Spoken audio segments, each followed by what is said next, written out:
Ok, salut tout le monde et bienvenue dans cette vidéo. On va regarder ensemble dans cette vidéo ce qu'il faut faire si vous êtes hyper empathique, si vous êtes une personne empathique, pour vous protéger contre les vampires énergétiques. Ok? Alors on nous dit, les vampires énergétiques sont attirés par le cœur ouvert et aimant des hyper empathiques. Les personnes sensibles doivent apprendre à se protéger d'eux. Après, auprès des patients, je remarque que certaines relations sont positives et énergisantes pour eux, tandis que d'autres les épuisent. C'est ce que je vous disais dans une précédente vidéo, c'est qu'il y a des types de personnes qui vont vous faire du bien et d'autres personnes qui vont vous faire chier, tout simplement. Alors, en fait, les vampires énergétiques peuvent carrément miner notre esprit positif et notre paix intérieure, au travail, dans le privé ou n'importe où. Ils ont l'art de nous pomper notre énergie physique et émotionnelle. Les plus toxiques d'entre eux peuvent même nous faire croire que nous sommes remplis de défauts et qu'on ne peut pas nous aimer. Il nous arrive parfois de marcher sur des œufs avec eux, de craindre que leur colère n'éclate. Certains nous attaquent en utilisant le dénigrement, le blâme ou l'humiliation, par des phrases assassines. Alors, comment détecter un vampire énergétique? Voici quelques signes à surveiller. 1. Vous vous sentez fatigué et vous avez envie d'aller dormir.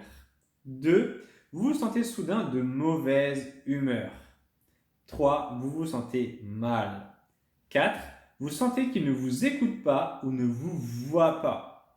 5. Vous avez besoin de sucre ou de glucides pour avoir un regain d'énergie. C'est marrant, le bouquin parle des glucides, j'en parlais dans les vidéos d'avant. Vous commencez à douter de vous-même et à être critique envers vous. Vous devenez soudain anxieux, colérique ou négatif. Vous vous sentez honteux, manipulé ou jugé. Ok? Alors, les différents types de vampires énergétiques auxquels il faut faire attention. Le premier, évidemment, c'est le narcissique. Ok? De tous les vampires énergétiques, les narcissiques sont souvent les plus destructeurs. Je parle ici de narcissiques à part entière et non pas de personnes présentant quelques traits narcissiques. Je m'explique. Les narcissiques agissent comme si le monde tournait autour d'eux. Ils ont l'impression d'être très importants et que tout leur est dû. Ils ont besoin d'être le centre d'attention et de recevoir des éloges. Il faut les complimenter pour obtenir leur approbation. Ils sont parfois extrêmement intuitifs, mais ils utilisent leur intuition à mauvais escient, en manipulant leur entourage pour parvenir à leur fin. Ils peuvent nuire considérablement aux hyperempathiques parce qu'ils ignorent ce qu'est l'amour inconditionnel. Cet amour inconditionnel, c'est l'amour qu'on veut se porter à nous-mêmes. Ok, je vous en parlais dans la vidéo précédente sur la dépendance affective. On veut avoir notre amour inconditionnel. Je veux m'aimer tous les jours, même si un jour je suis pas beau, même si un jour je suis fatigué, même si un jour mon voisin ne m'aime pas, même si un jour, je sais pas, j'ai un accident de voiture, même si un jour ma copine me quitte, même si un jour, etc., etc., etc., etc. Peu importe la situation dans laquelle vous êtes, ok? On veut absolument s'aimer toujours. Alors forcément, il y a des moments où on va pas s'aimer. Si demain vous commencez à buter tout le monde, à prendre un pistolet et à tirer sur tout le monde, oui, vous allez avoir du mal à vous aimer, ok? Quoique certaines personnes arrivent à le faire, malheureusement.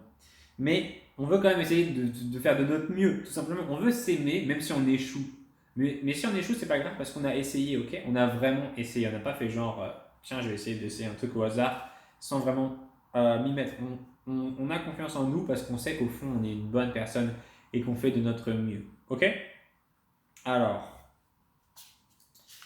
pourquoi est-ce qu'on évite les personnes narcissiques? Parce qu'ils ont un trouble de l'empathie, un déficit de l'empathie. Ils ont peu d'empathie pour nous. Les recherches ont montré que la partie du cerveau qui gère l'empathie est dans l'avant du cerveau et que chez les narcissiques, elle est diminuée cette partie-là.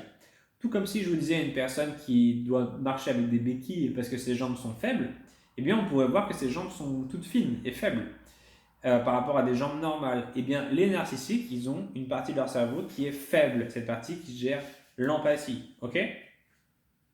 Alors, les hyperempathiques constituent des cibles pour les narcissiques. Pourquoi? Parce qu'ils sont sensibles, attentionnés, innocents et parfois même naïfs.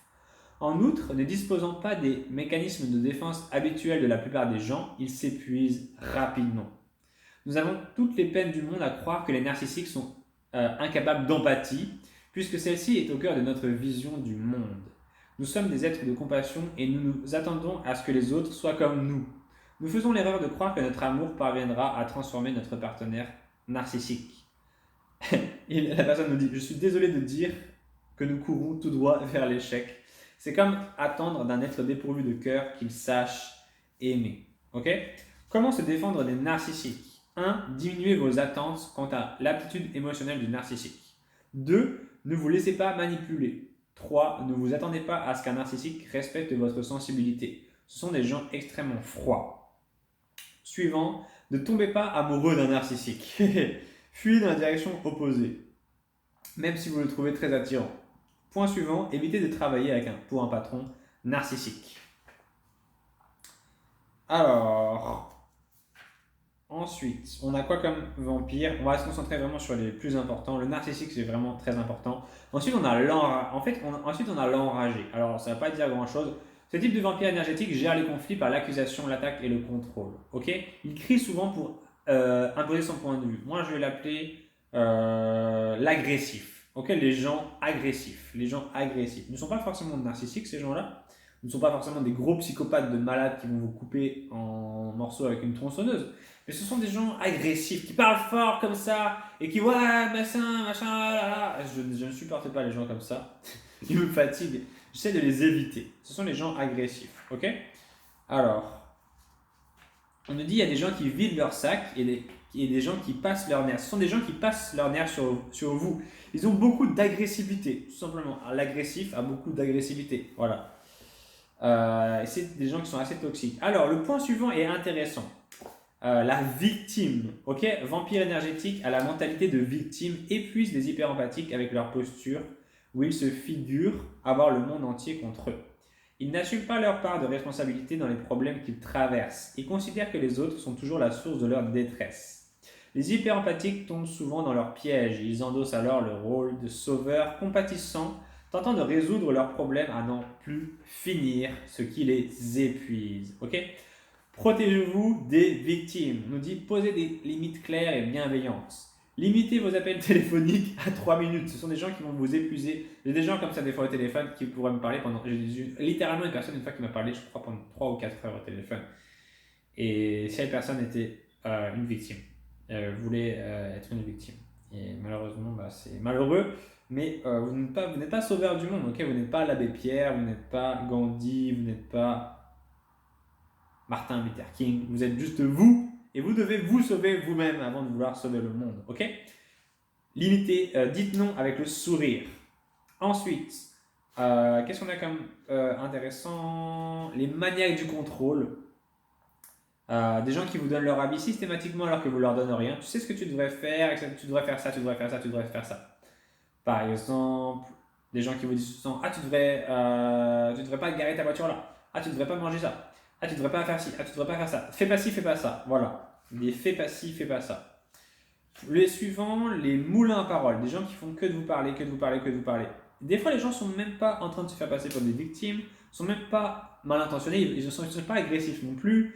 Ils veulent même pas tellement parler de leurs trucs exceptionnels qu'ils ont fait. Ils veulent juste parler, blablabla, tout le temps. Ils sont très fatigants, ok?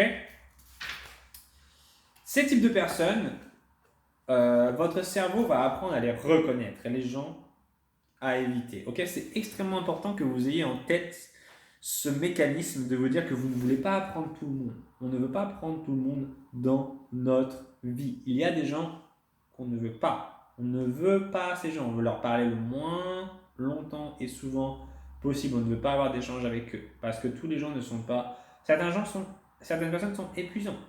Ok, certaines personnes sont épuisantes. Regardez les animaux. Est-ce que vous avez envie d'accueillir tous les animaux chez vous?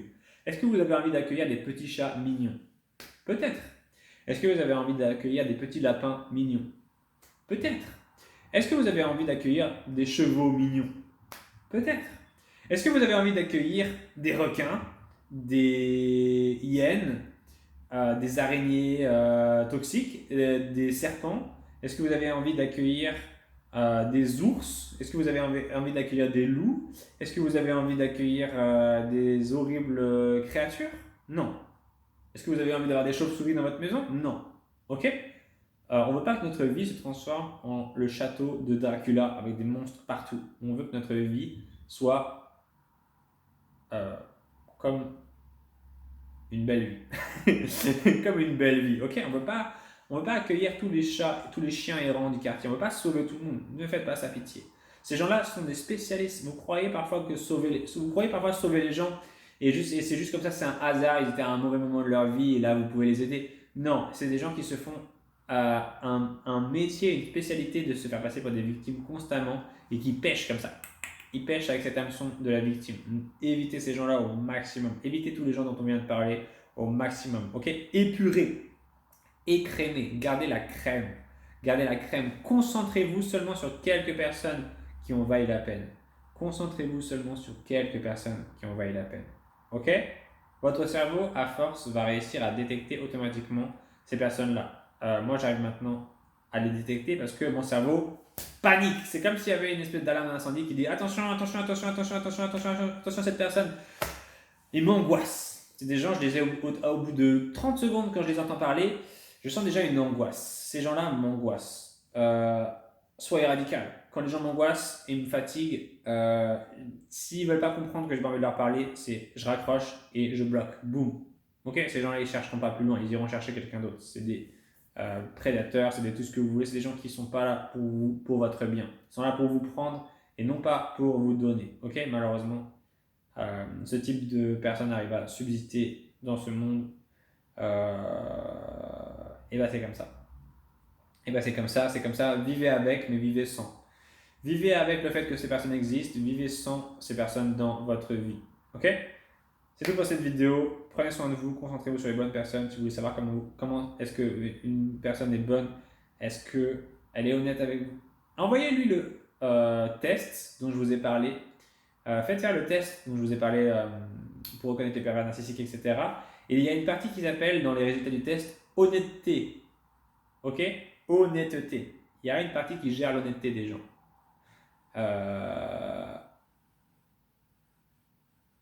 C'est hyper important. J'ai rencontré une fille il n'y a pas très longtemps et je m'entends bien avec elle. Je lui ai fait faire le test. Moi, je ne peux pas faire le test, comment dire, les gens, d'habitude, quand ils se rencontrent, ils font le test du VIH, des trucs comme ça. Moi, je fais d'abord le test psychologique. Je ne regarde même pas d'abord le deuxième test, je fais directement test psychologique. Je veux savoir ce que tu as dans la tête. Et cette personne avait genre 90% d'honnêteté, un truc comme ça, ce qui est assez bien. Donc, c'est ça qu'on veut. Ok, on veut des gens qui ont un haut niveau d'honnêteté. Ok? Tout pour cette vidéo. Prenez soin de vous. On va se retrouver très très vite dans une prochaine. Ciao!